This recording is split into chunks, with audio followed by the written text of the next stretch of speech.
Okay mga sir, what's up? So another day, another DIY. Ayan o. Kita nyo.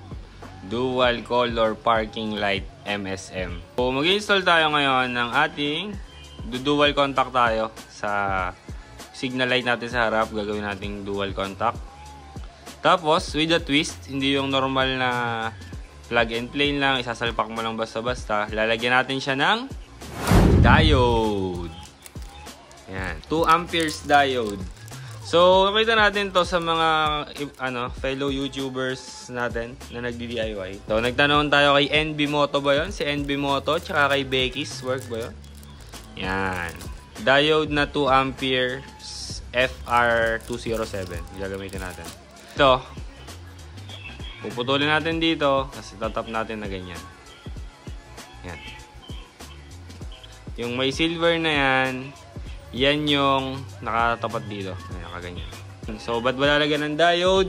Para ang yung current niya hindi magbabalik-balik na ganon. Tsaka para maiwasan yung, kunyari, parang biglang nag-hazard daw. Biglang na lang nag-hazard, yun. Ayun, so, try lang natin. So, ito, putulin mo siguro natin dito. Ayan.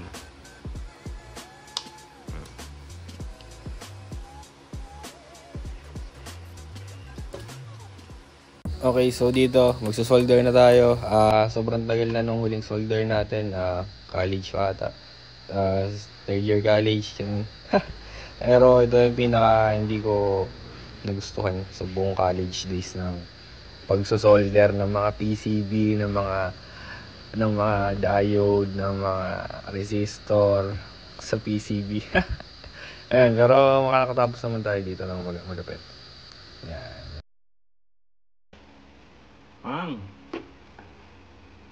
Mando po tumira niya. Oh.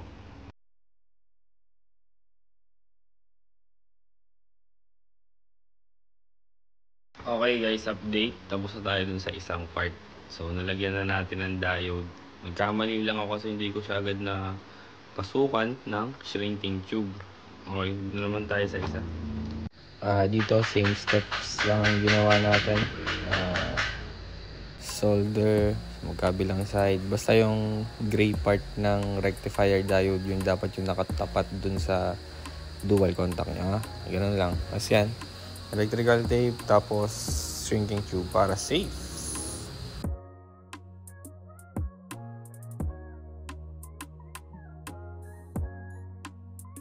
Ito na, yung dalawang dual contact natin. Nalagyan natin siya ng diode. Ito, nandito. Nakita nyo naman.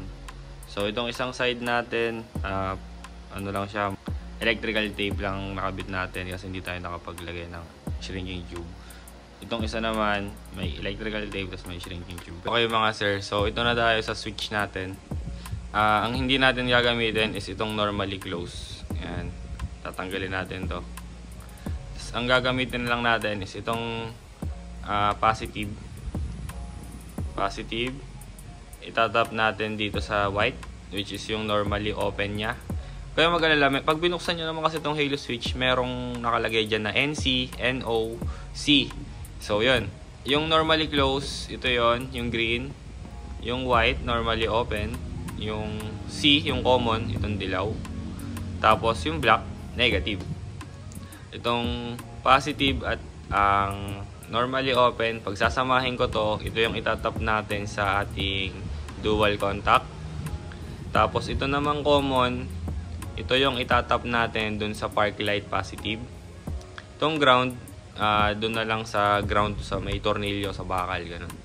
Yan. Kaya ang pagsasamahin ko guys is normally itong white, normally open tsaka positive is para pagka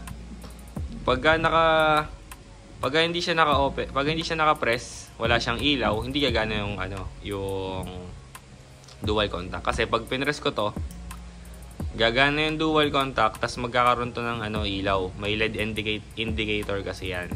Yan. Okay? So yun, lang natin to. Wiring, ayusin lang natin, pagsasamahin ko lang yung mga dapat pagsamahin. Tapos wiring na. Let's go.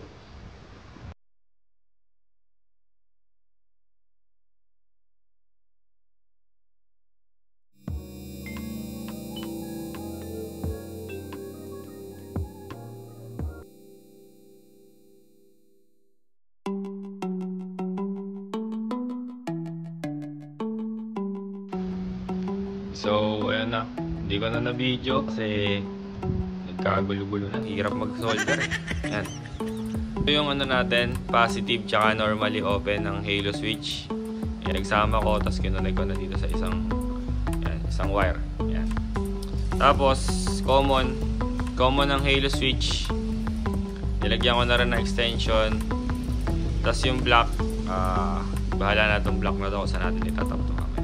Okay? Yun lang. Yan. So, di ba kanina na-wiringan na natin yan, yung halo switch papunta sa baba or kung saan pa natin pwede padaanin yan. Na-discuss ko na, pero ngayon gusto ko lang pakita kung paano ko minount. Yan, dyan ko na lang nilagay yan. Sana walang tamaan mamaya.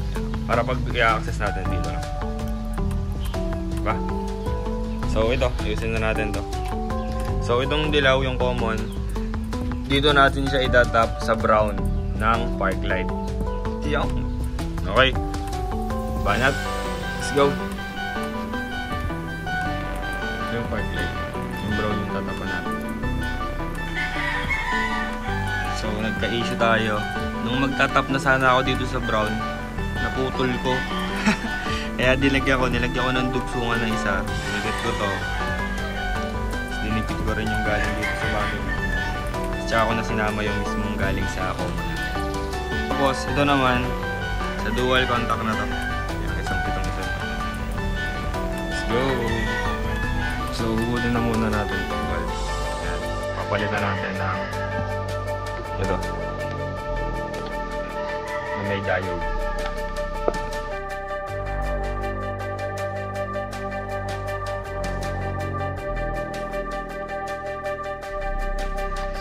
Ito, kailangan natin itap dito.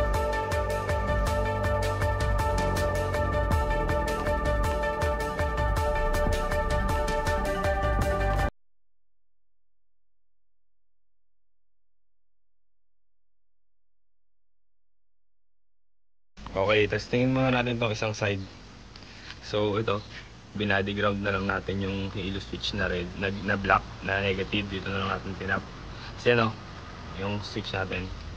Yan, wala namang check engine. Hindi na ako nagtanggal ng battery kanina. Yan, nakabukas. Tapos, pindutin natin to. Yun o, umiilaw o. Ayun o, umiilaw o. Pindutin ulit natin to. Yan, to, kita ba? Yan. Yun o, mawawala o. Hey! Okay na. Gawin ko lang sa kabila, tapos i-walk through ko kayo sa mga pinaka nagawa natin. Let's go.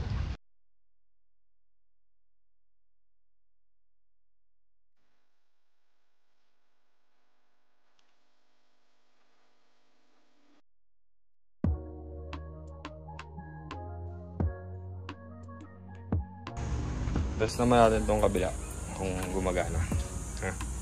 So bukas na yung ilaw. Bilhin natin to. Ilaw naman siya. Tingnan natin kung naka-ilaw, tapos mag-signal light tayo kung gagana.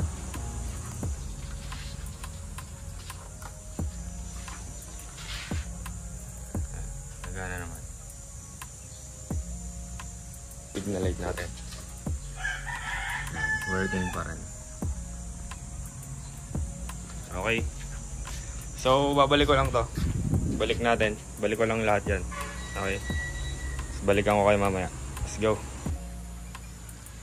Okay, so tapos na tayong mag-testing. Tapos na nating gawin yung dual contact. So, yan. Yung switch natin, ito. Ayan o, gaganyanin ko na lang yan, tutukunin ko. Pagka i-on, ayan, on, so, karatago. Sa gabi lang natin magagamit yan. Para sa umaga, hindi na tayo magaganyan. Hindi na aksayado, di ba? So, sige, try natin. So, pagka nakapatay, sa umaga nakapatay siya, di ba? Pero pag pinindot ko na, yan, bukas siya. Okay?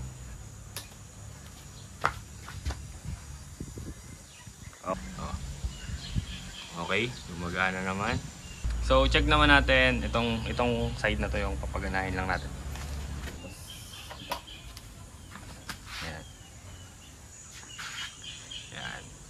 Gumagana. Makikita nyo, habang naka-signal light siya, bukas to, diba? Kasi bukas nga yung dual contact natin dyan sa setup na yan. Ngayon, try naman natin sa right side. Yan, right side, habang bukas yung dual contact. Yan. Gana. Nakikita nyo rin dito, ayun o, may indicator na bukas kasi may ilaw. Kasi tinap natin sa normally open. So pag patay natin, wala nang ilaw, wala nang LED indicator yung switch, patay na rin yung dual contact natin. So yun lang. So sana natuto kayo. Kung gusto nyo ng mag dual contact na may diode. Yung diode kasi parang pampatagal din ang buhay, para hindi ba bilis mapundi, para hindi mag-auto hazard, sabi nila. Pero tinry ko na lang, wala namang magagawa, wala namang masama kung isusubukan natin, di ba? Motor naman natin to. Anong gustong gawin natin dito, nasa sa atin. Yan. So ayun, tsaka para sa umaga hindi na nakalaging bukas yung dual contact, di ba? Maganda kasi kung kailan mo lang kailangan, dun lang gagawin. Hindi ka ito katulad kasi nito, yan. Ito lagi kailangan kasi niyan, parang daytime running LED, DRL. So yung sa dual contact natin ito, sa park. Yan. Pagkagabi na lang natin bubuksan. Kaya naglagay tayo ng halo switch. Yan. So ayun lang, salamat sa panonood sa ating short DIY. Huwag niyo kalimutang mag-follow diyan. Byroms TV sa YouTube at sa Facebook at sa TikTok. Tapos, shoutout din pala sa Street GB Philippines, Laguna Chapter. Kung gusto nyo sumali sa amin, Laguna Gaming, taga Laguna kayo. Tapos, Sniper 155 Club of the Philippines, Laguna Chapter. Bang! Message lang kayo kung gusto nyo sumali, okay? Ano lang. Salamat. Byroms TV. Signing out.